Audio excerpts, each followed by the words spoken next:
студиото со вас Маријан Николовски. Вечерни вести во 9. Добро вечер. Една недела Гостивар е без вода. Попладне во кризниот штаб најави дека водоводот се подготвува за овозможување техничка вода. Тамара Дичовска и во овие вести со деталите. Иако е започнато хлорирање на водата и водоводната мрежа во Гостивар, сепак анализите покажуваат дека таа е неисправна се уште за секаква употреба. Денеска започна со чистење каптажата од каде што се снабдува целата општина со вода, меѓутоа започна и хиперхлорирање, односно со поголемо количество на хлор да се чистат водоводните цевки, меѓутоа тоа количество на хлор не ги надминува законските граници. Дополнително се врши и испирање на водоводните цевки со цел да се забрза процесот и гостиварци да добијат што поскоро питка вода, меѓутоа и вода што ќе можат да ги остваруваат основните потреби. Ова денеска беше одлучено како следни чекори што се преземаат по состанокот кој што се одржа во општината Гостивар. Беше присутен министерот за внатрешни работи, градоначалникот на општина Гостивар, директорите на Центарот за управување со кризи, дирекцијата за заштита и спасување и експерти од јавното претпријатие водовод од Скопје. Со овие мерки што ги презимаат, се очекува гостиварци да имаат техничка вода веќе до крајот на оваа недела, а до крајот на следната недела се очекува да имаат и питка вода. Во продолжение го слушнаме министерот за внатрешни работи. Во текот на денешниот ден првично се изврши чистење на оној центар, да кажеме, од каде што се каптажата од каде што се обезбедува водата во рамки на општина Гостивар. Исто така се постави систем кој што би требало да направи дополнително хлорирање на водата, она како што беше доста употребено во јавноста последниве неколку дена, хиперхлорирање, кое што хиперхлорирање ќе биде во рамки на законски дозволениот максимум согласно правилникот кој што регулира хиперхлорирање за ваков тип на настанати кризни состојби, така да нема да биде по штета на граѓаните на општина Гостивар. Односно, за пример еден ќе дадам, за време на короната во Скопје хиперхлорирањето и водата која што доаѓала до крајните корисници било со параметар, да речеме, 1. А овде ќе одиме со хиперхлорирање од старт во рамки на изворот, односно каптажата каде што се поставени сите овие инструменти 0,8, кое што во секој случај нема да влие негативно по животот и здравјето на гостиварчани. Но тоа не значи дека водата треба да се користи за пиење или пак како техничка вода, се до оној момент додека не известиме дека истата е во ред.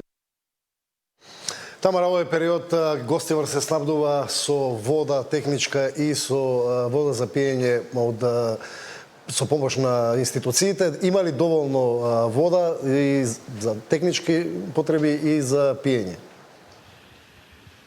Да, надлежните уверуваат дека има доволно и питка вода и техничка вода. На 13 локации во Гостивар се поставени цистерни каде што граѓаните можат да обезбедат и питка вода, меѓутоа и техничка вода. Во меѓувреме камиони во текот на целиот ден со флаширана вода поминуваат низ градот на одредени точки локации каде што граѓаните можат да подигнат и флаширана вода. Во текот на денешниот и вчерашниот ден до Гостивар се доставени околу 200.000 литри флаширана вода. Ќе продолжат да носат институциите се дури од гостиварските чешми не протече питка вода за граѓаните. Во продолжение го слушаме и директорот на дирекцијата за заштита и спасување.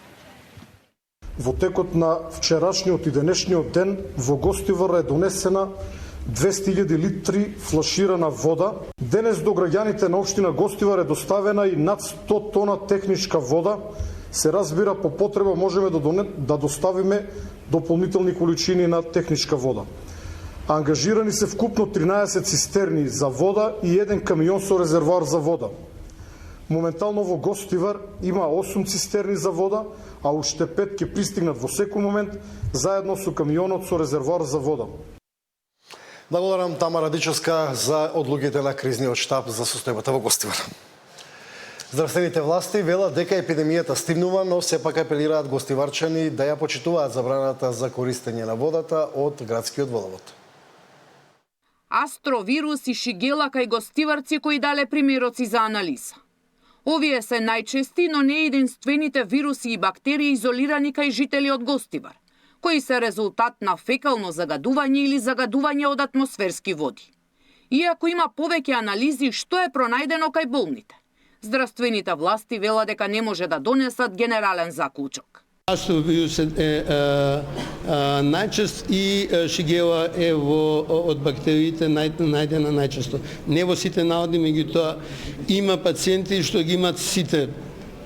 Може има некој што има една, значи не се идентични резултатите, како што не се идентични резултатите на чешмите. Значи има 4 чести и 5 прљави. Клековски вели дека е стагнирачка состојбата со прегледи, но побара од гостиварци да не се опуштаат. Морам да предупредам да не настане попуштање во спроведување на мерките. За мене надвор од инкубацијскиот период, бидејќи ги знаеме кои вируси и бактерии се присутни, е многу поважно дали граѓаните ќе задржат дисциплината или не. По еднонеделната криза и прогласената епидемија, гостиварци најмногу сакаат да слушнат кога од нивните чешми ќе потече чиста вода. Јас очекувам до крајот на оваа недела да имаме технички исправна вода во Гостивар. Сега треба да се пристапи кон целосно, би рекол, перење на системот, за да може да добиеме вода која што ќе има нормални граници на хлор и која што ќе биде добра за техничка употреба. А ако секако што биде планот е кон крајот на идната недела таа вода да биде добра и за пиење. Што се однесува на бројните реакции на социјалните мрежи по вчерашната изјава на министерот за здравство за слободни јавачи на епидемијата. Клековски денеска тврдеше дека не мислел на никој конкретно, туку дека граѓаните треба да се информираат од официјалните канали. Сања Димитровска, Сител телевизија. Центарот за јавно здравје од Прилеп попладнево информираше дека водата за пиење во Крушево е бактериолошки неисправна. При редовна контрола на квалитетот и безбедноста на водата за пиење во градскиот водовод во Крушево констатирано е отсуство на резидуален хлор во водата, како и бактериолошка неисправност, односно наоди на бактерии од цревно потекло. На жителите на градот Крушево им се препорачува за пиење да користат пакувана вода, додека водата од градскиот водовод како вода за лична хигиена, приготвување на храна, перење и миење на садови можат да ја користат само после пребривање од минимум 10 минути. Препораките важат се до добивање на 3 последователни исправни примероци од вода.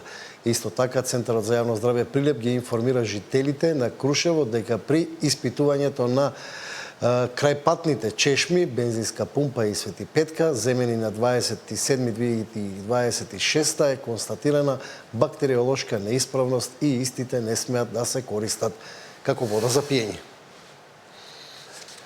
По вчерашната објава за забрана за користење на водата во Валандово поради зголемено ниво на арсен, градоначалникот тврди дека добил резултати од нови вонреден извештај кои покажуваат дека водата е безбедна за користење. Сепак, пред да ја користат, ги повика граѓаните да ги почекаат официјалните информации од надлежните служби. Водата од градскиот водовод во Валандово е безбедна за пиење, покажуваат најновите резултати од вонредната анализа спроведена од Институтот за јавно здравје.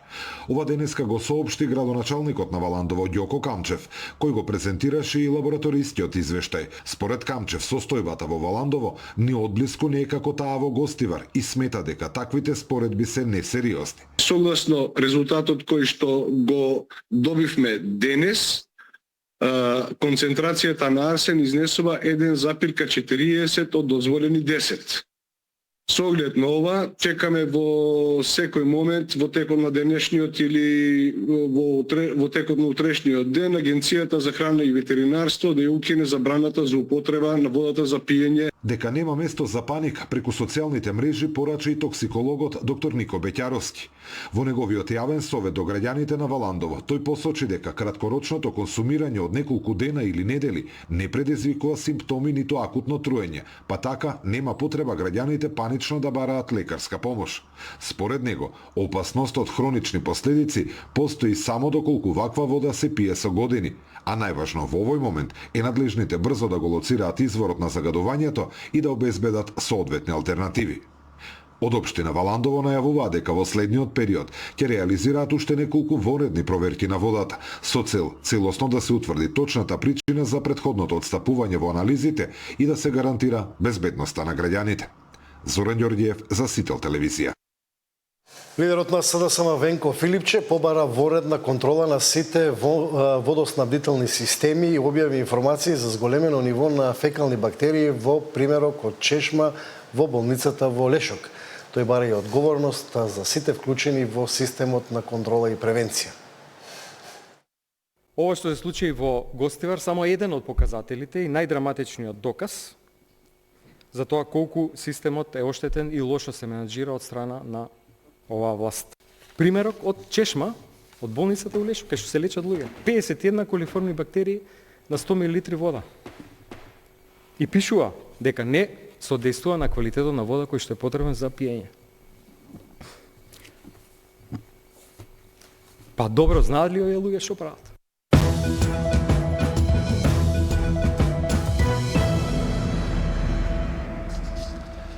Во продолжение и блок вести од светот. По 10